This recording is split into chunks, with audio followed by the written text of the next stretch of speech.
guys, ini bukan hari Sabtu, ini hari Rabu, tanggal 6 Maret 2024.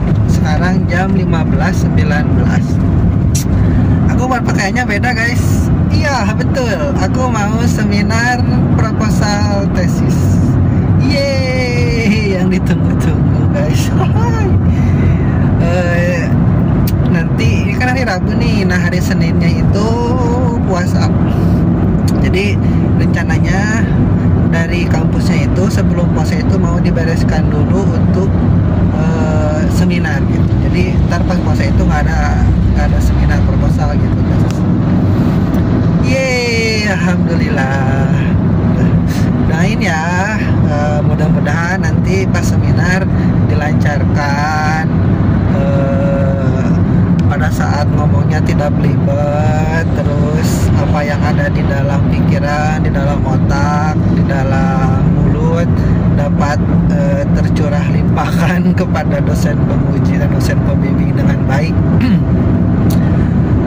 Amin. Mudah-mudahan aku minta dilancarkan pokoknya, tidak gugup lah, tidak deg-degan. Aku ganteng nggak guys? Pakai nasi? Gak. FYI aku teh nggak bisa yang namanya pasangin dasi dari SMP itu nggak bisa, diajarin pun nggak bisa gitu. Bukan menolak, bisa, nggak bisa gitu. Dan tebak ini siapa yang memakaikan kudasi? Adalah si bunda. Si bunda nggak ikut karena malamnya ada ngajar 2 kelas lagi guys, dari jam 6 sampai jam 10. Ya, kalau jadwal sih jam 11, tapi biasanya jam 10 juga udah beres. Alhamdulillah, one step ahead menuju MCOM like si bunda. Insya Allah pertengahan tahun ini aku bisa jadi dosen, bisa ngajar. Amin. Doain ya, minta doanya. Ini aku udah nyampe gerbang tol Paster. Aku mau bayar dulu. Bye-bye. Seperti biasa guys, kalau Paster udah sore itu pasti macet. Tuh, macet banget. Ini ada ambulan nih, nggak bisa jalan tuh, kejebak karunya. Aku di sini aja, di yang ketiga, jalur ketiga. Macet semua guys.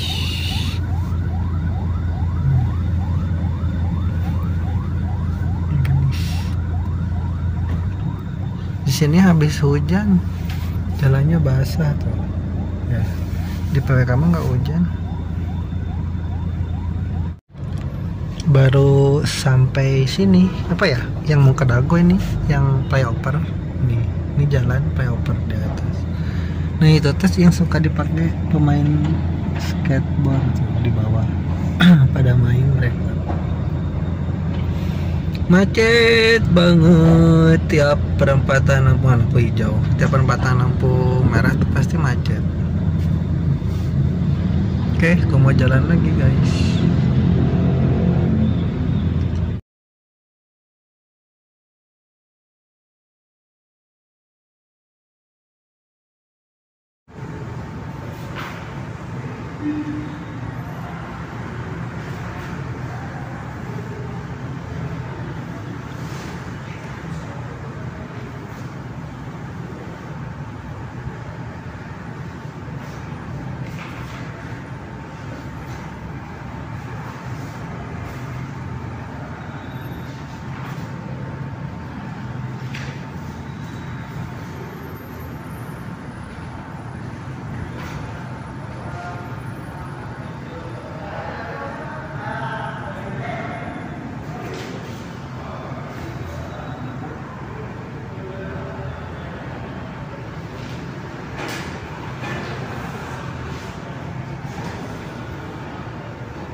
Assalamualaikum warahmatullahi wabarakatuh.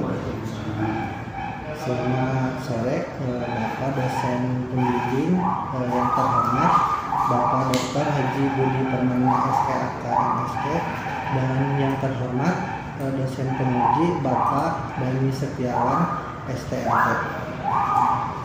Perkenalkan, nama saya Asep Usapra Salim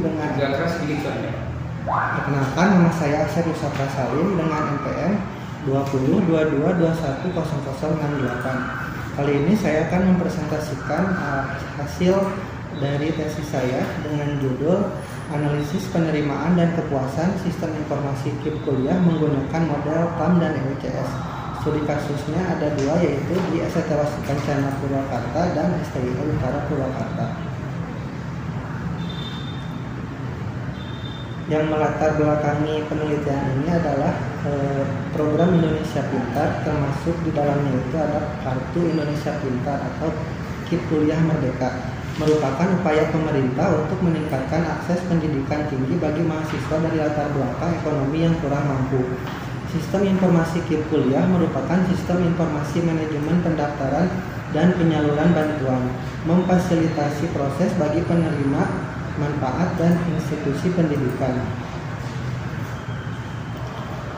Berdasarkan hasil studi lapangan, diketahui bahwa dalam penggunaan sistem informasi ini sudah cukup baik, namun butuh penelitian lebih jauh mengenai penerimaan dan kepuasan sistem tersebut.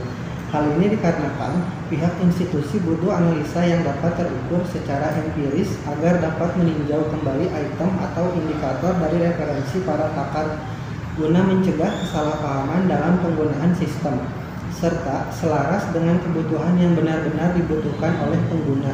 Dalam penelitian ini, objek penelitian adalah mahasiswa dan kebutuhan akan data dukung akreditasi dalam bidang kemahasiswaan.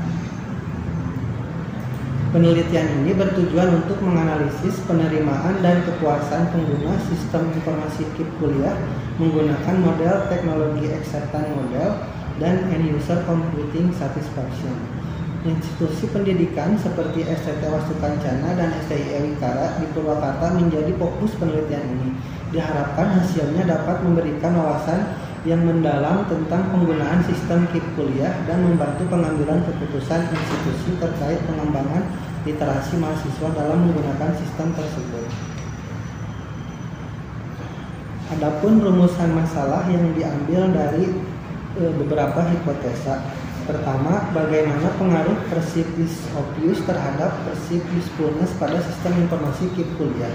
Kedua, bagaimana pengaruh perceived ease of Jumlahnya ada 10 hipotesa, dan tujuan penelitian adalah menjawab dari hipotesa dari rumusan masalah yang tadi.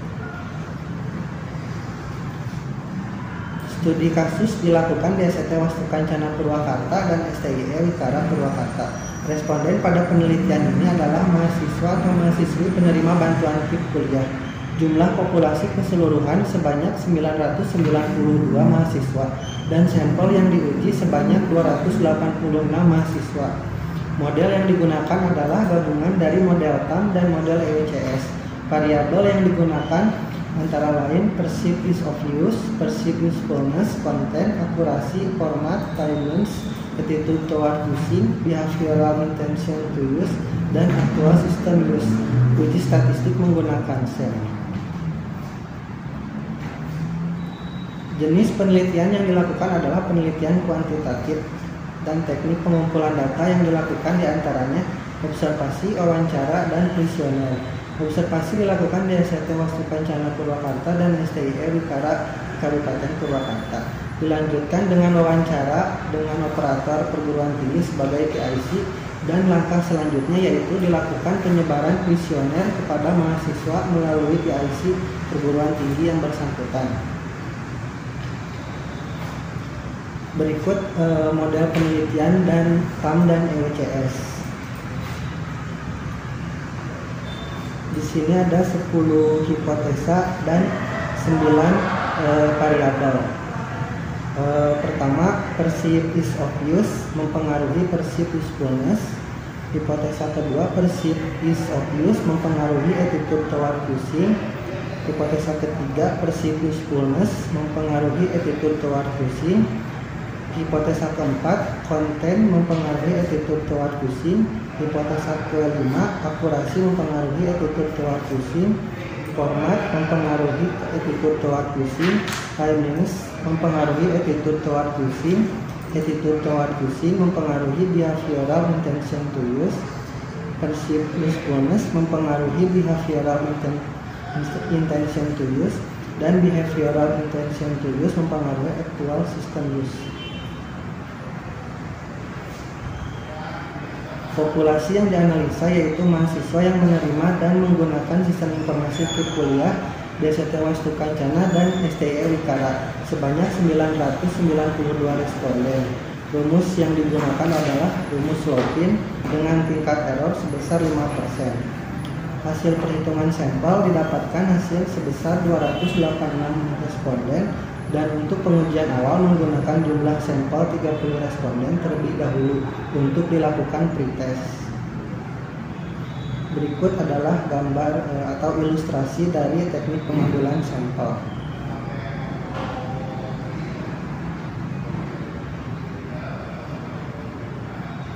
Tools yang dipakai dalam pengolahan data pertama adalah SPSS statistik, yang kedua adalah AMOS, yang ketiga adalah Google Form, yang keempat adalah Google Sheet. Studi kasus pertama DST Wastu Kencana yang memiliki 5 program studi, yaitu diantaranya S1 Teknik Informatika, S1 Teknik Industri, S1 Teknik Mesin, D3 Manajemen Industri, dan D3 Teknik Tekstil. Kampus ini memiliki program melaksanakan program KIP kuliah sejak tahun 2021 dan kini memiliki mahasiswa penerima beasiswa KIP kuliah sebanyak 49 orang. Studi kasus yang kedua adalah di STE Wikara, memiliki 2 program studi S1 yaitu manajemen dan akuntansi, dan program studi S2 yaitu manajemen. Kampus ini melaksanakan program KIP kuliah sejak tahun 2021 dan kini memiliki mahasiswa penerima beasiswa KIP kuliah sebanyak 943 orang. Jumlah populasi dari ST Wastu Kencana adalah 49 mahasiswa dan STE Wikara adalah 943 mahasiswa, sehingga jika ditotal adalah 992 mahasiswa. Sampel rumus yang digunakan menggunakan Slopin. Hasil perhitungan sampel dengan nilai alfa sebesar 5% menghasilkan nilai 285,057 atau jika dibulatkan menjadi 286.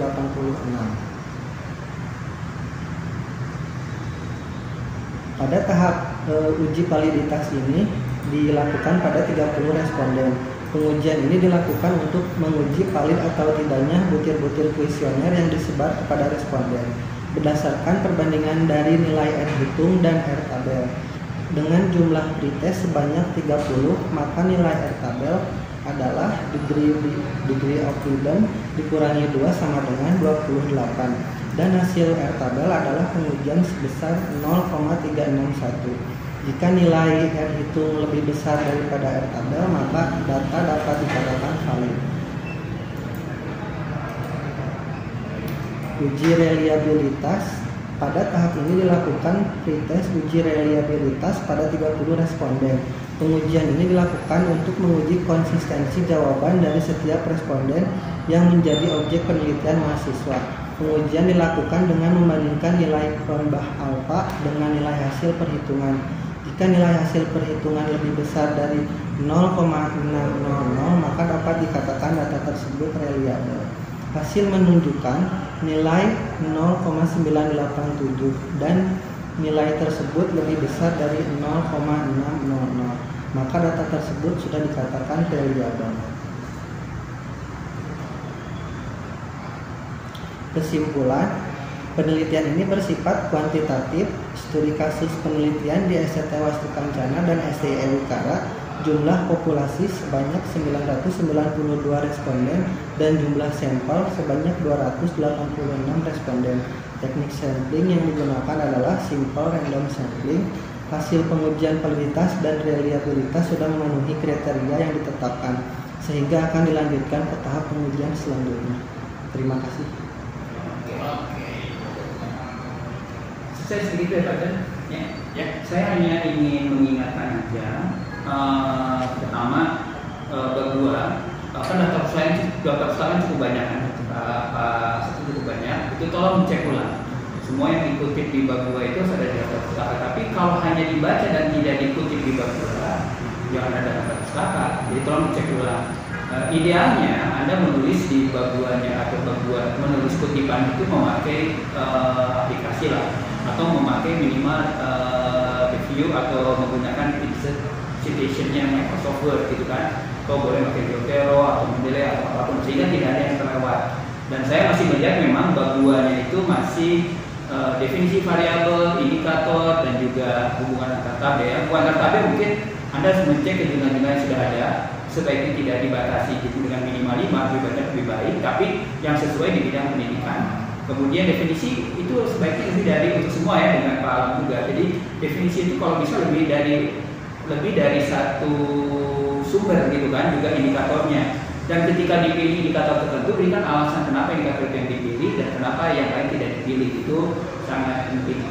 Kemudian yang terakhir, yang berikutnya adalah di sana ada kan Bapak studi kasusnya di STT Wastu Bencana dan di STIE Bintara Purwakarta. Saya kan kemarin berikan alternatif ya, nggak usah dua-duanya gitu kan, cukup satu aja biar nggak usah repot. Ada alasan tertentu nggak sih? Jadi, izin menjawab Pak. Jadi pertama itu kan saya awalnya di ST Wastu Kencana Pak. Nah, pas kemarin di mata kuliah pratesis oleh dosen pengampu itu diberikanlah nasihat kalau cuma di ST 49 ini sedikit, nggak usah dilakukan penelitian Pak. Kalau misalkan mau dilanjutkan minimal nyari lagi itunya studi kasusnya lanjutnya. Nah itu saya cari lagi dan dapat di STIO karena ya itu harus dituangkan ya dalam alasan. Oke, mana Pak? Ya, oke. Untuk hipotesisnya itu Anda itu nggak konsisten. Di bagian awal Anda bilang ya berpengaruh saja, tapi di tengah-tengah waktu Anda itu bilangnya berpengaruh signifikan, beda. Jadi konsisten harusnya berpengaruh saja, nggak usah pakai signifikan. Yang kedua, saya belum lihat itu hubungan antar variabelnya Anda dapat dari mana. Terutama waktu Anda menghubungkan variabel EUCS ke TAM. Di sini Anda menghubungkannya ke atom. Ya. Kenapa Anda menghubungkan ke atom? Ini saya belum lihat. Karena EUCS itu ke customer satisfaction, ke kepuasan, bukan ke atom. Jadi di sini Anda menghilangkan variabel kepuasan. Ini yang agak tidak make sense. Karena EUCS itu kan jelas-jelas untuk melihat kepuasan, tapi Anda malah hilangkan si kepuasan itu. Itu jadi tanda tanya buat saya. Ya, yang ketiga, saya belum melihat alasan Anda harus menggunakan SPSS. Anda akan menggunakan AMOS. Ini adalah dua tools yang berbeda, kriteria pengujian berbeda, dan metode pengujiannya pun berbeda. Jadi valid dan reliable di SPSS itu belum tentu valid dan reliable di AMOS. Tuh. Jadi kenapa Anda pakai dua tools ini? Karena Anda nggak bisa membandingkan keduanya.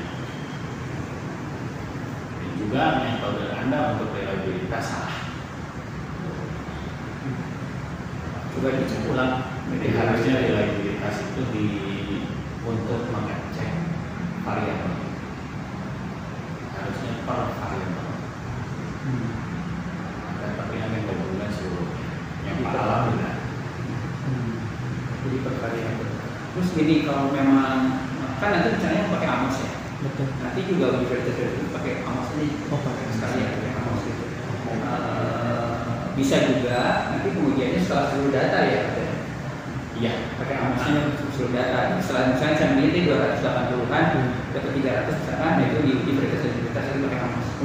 Nanti yang dimasukkan ke dalam tesis itu yang pakai Amos. Gitu. Kalau ini oke lah, hanya untuk uji sementara gitu kan. Tapi supaya konsisten, itu nanti Anda uji veritas. Jadi sekalian ketika menggunakan Amos, kalian yang uji veritas dan uji veritas. Tapi jangan lupa perkataannya harus benar juga. Kemudian cek ulang itu kata tulis masih ada yang masih kurang rapi. Kemudian juga kesalahan ketik sama kata bahasa juga dicek ulang. Kemudian penelitian terdahulu kalau memang perlu ditambahkan silakan ditambahkan. Kemudian Anda jelaskan apa sih yang membedakan penelitian terdahulu yang orang lain dengan yang Anda buat, terutama ketika tadi mau menambahkan variabel baru tersebut itu di penelitian terdahulu siapa yang menambahkan penelitian itu, agar Anda tidak usah memberikan suatu alasan secara ilmiah secara khusus ya, karena kalau Anda namakan variabel yang betul-betul belum pernah diteliti oleh orang lain, Anda butuh data khusus atau penelitian khusus untuk dapat menyambungkan suatu variabel eksternal ke dalam model. Tapi kalau sudah mengacu ke orang lain, ya belum tentu juga jurnal yang Anda ambil itu juga jurnal yang syahih gitu, atau jurnal yang memang dapat dipercaya. Tapi carilah jurnal yang mudah dipublish gitu, sehingga ketika Anda mengambil variabel baru, variabel eksternal ditarik ke TAM, itu memang make sense, masuk akal gitu. Nah itu alasan gitu kan. Terus ada di bab 2 ya. Bisa coba ya. Jadi udah bisa jawab belum? Izin menjawab Pak. Yang pertama itu model. Ya. Itu ada penentukan di belakangnya. Ya. Izin menjawab Pak. Kenapa itu yang variabel eksternal dari EUCS itu nyambung ke ATU? No, itu bukan variabel eksternal. Di EUCS itu bukan variabel eksternal. Maksud saya dari saya mengambil variabel eksternalnya itu yang format, konten, akurasi dan timeliness itu variabel eksternalnya 4 ada 4 itu Pak. Terus? Nah kenapa saya hubungkan ke ATU? Karena saya melihat di penelitian terkait yang saya pelajari memang rata-rata di sambungannya itu direlasiinnya ke ATU. Dari jurnalnya siapa? Ada di sini izin ini Pak, izin 110.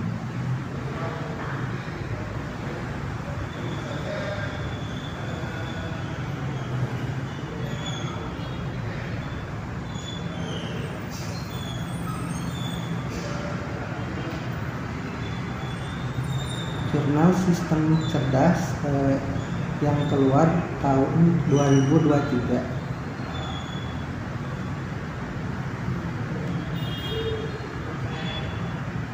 Nah, di penelitian ini dia memakai toolsnya Smart PLS. Nah, perceived usefulness itu korelasi ke ATU, perceived use of use ke ATU, konten ke ATU, akurasi ke ATU, timeliness ke ATU, use of use ke ATU, dan format ke ATU. Ini jurnal yang pertama, dan kemudian ada lagi di jurnal yang kedua, jurnal informatik dan information system, terbit di tahun 2023.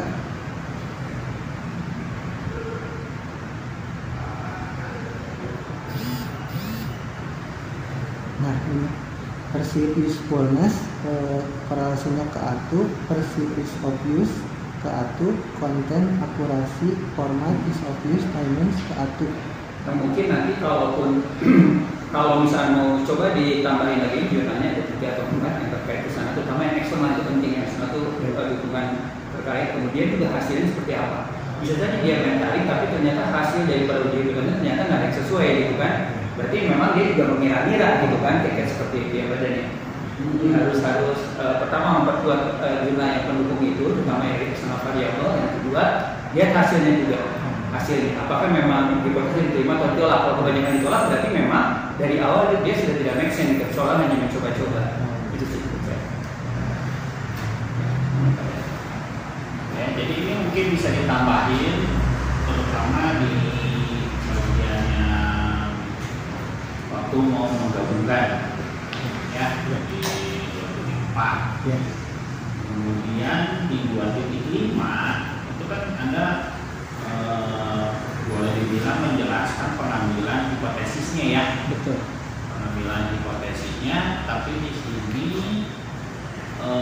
Anda nggak mencantumkan, harusnya itu Anda di sini itu hasil penelitian terdahulu. Jadi Pak Alam juga sama, Pak Alam udah bisa satu-satu itu sebetulnya udah bagus, tapi Anda juga belum mencantumkan hasil. Jadi ada itu ngambil penelitian terdahulu itu sebetulnya bukan cuma buat ditempel saja, tapi harusnya Anda baca isinya. Karena kalau dari penelitian terdahulu itu dibilang bahwa hipotesis itu tidak berpengaruh, kenapa tarik lagi? Buat apa? Gitu loh. Itu sebetulnya analisisnya harus sampai ke sana. Jadi belum tentu kan dari dua jurnal itu modelnya oh begini, tapi Anda nggak lihat hasilnya, itu jadinya berpengaruh atau tidak? Jadi harusnya itu dilihat dan itu jadi landasan betul nggak saya tarik ke sini. Jangan-jangan mereka tidak berpengaruh. Kalau tidak berpengaruh, buat apa saya tarik juga? Apalagi kalau nanti ujungnya hasil penelitian Anda bilang bahwa itu tidak berpengaruh juga, itu jadi sia-sia penelitian Anda. Jadi Anda itu jadi kayak stubborn-man, Anda keras kepala. Penelitian lain juga bilang tidak berpengaruh, kok Anda maksa? Tuh. Jadi di 2.5 ini bukan cuma nyebutin terdapat pengaruh ini, terdapat pengaruh ini, bukan. Tapi 2.5 ini isinya harusnya hasil penelitian terdahulu. Mereka itu berpengaruh atau tidak, dan dasarnya apa. Ini untuk memperkaya Anda agar nanti waktu masuk ke bab 3 ini Anda sudah bisa bilang saya akan menggunakan metode ini, kriteria pengujiannya begini, dan kenapa seperti itu? Ya karena dari jurnal yang sudah saya baca tepatnya begini. Itu ya, jadi itu yang masih harus diperkaya. Kemudian Anda yang belum terlihat di sini, ini memang penerapan tahapan selnya, tapi Anda belum memasukkan pengolahan data sel menggunakan AMOS. Anda belum juga memasukkan syarat agar bisa analisis sel ini dilakukan, itu harus apa? Jadi sebelum Anda masuk langsung ke uji validitas, uji reliabilitas, itu sebetulnya ada kemudian di sebelumnya itu harusnya Anda itu ada uji normalitas, ada uji outlier, yang lain. Itu yang profit, masuk uji model, gitu. Ya, itu nanti coba dilengkapi. Ya sama ya buat masukan Pak juga. Ya, bagian statistik ini mungkin Pak Asep lebih lengkap daripada Pak Alam. Tapi Pak Alam mungkin masih banyak yang harus dilengkapi ya, terutama kriteria ujian menggunakan. Ingat untuk uji validitas dan reliabilitas, kalau Anda akan menggunakan AMOS, gunakan yang AMOS. Karena kalau tidak, penelitian Anda tidak valid. Anda tidak bisa menggunakan dua tools yang berbeda, karena kriteria pengujiannya beda, metodenya beda, rumusnya beda. Anda tidak bisa bilang bahwa valid di SPSS itu pasti valid di tidak. Itu cara pengambilan kesimpulan yang salah. Jadi uji validitas dan reliabilitasnya ini harus hati. Kita aja sekalian pas sekalian yang cantik. Ya. Udah bisa giliran sekarang. Ya. Terima kasih.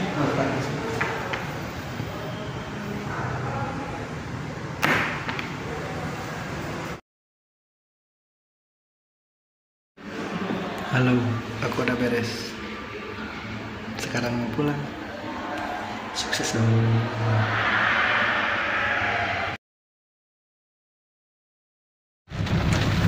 Halo, jadi aku udah beres guys seminarnya.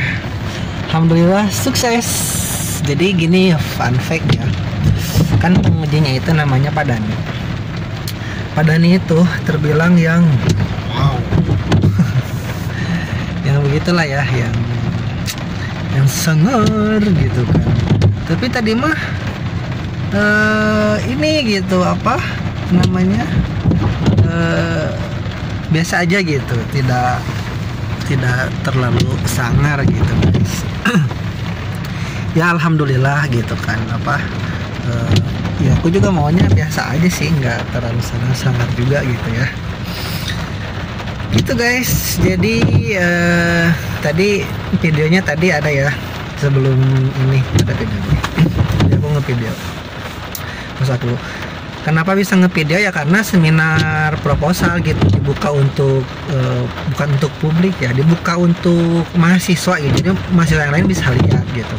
Kalau untuk sidang akhir itu ujiannya tertutup, bersifat tertutup. Jadi yang lain nggak bisa lihat, hanya ada peserta sidang dan penguji sidang dan pembimbing gitu kan. Dan juga nggak bisa ngerekam gitu. Tapi sebelum tadi aku rekam, aku udah izin dulu ke Pak Haji Budi gitu, ke pembimbing aku. Dan kebetulan beliau adalah ketua LIKMI, rektor lah gitu ya, rektor dari STEMIK LIKMI ini gitu kan. Jadi tadi saya izin dulu sih, Pak boleh nge-record nggak gitu kan. Oh mangga boleh, ini terbuka kok sifatnya. Ya udah, jadi aku nge-record gitu kan, rasanya dibolehin ya gitu, udah izin gitu. Oke, sekarang udah jam 19.36, jam setengah 8 malam. Aku tadi seminar cuma 45 menit, udah lama. Tuh, mudah-mudahan sidang akhir juga nanti gitu. Jadi sekarang aku mau pulang dulu, mau ke Purwakarta, mau ketemu anak ganjeng. Si Bunda mah ada lagi ngajar guys, bagian malam. Oke, sekarang di luar hujan nih, makanya aku nyalain wiper, pasti berisik gitu kan. Oke, sekarang aku mau pulang dulu. Alhamdulillah seminarnya lancar dan aku bisa menjawabnya juga tadi. Bye bye. Assalamualaikum warahmatullahi wabarakatuh. See you di hari Sabtu ini. Sekarang kan hari Rabu, nanti hari Sabtu aku kesini lagi karena kuliah. Semangat demi memperjuangkan gelar MCOM dan wakil rektor dan atau wakil direktur jabatan strategis. Ini manusia hanya berencana, nanti aktualnya gimana Allah yang ngasih. Oke, bye bye. Assalamualaikum warahmatullahi wabarakatuh.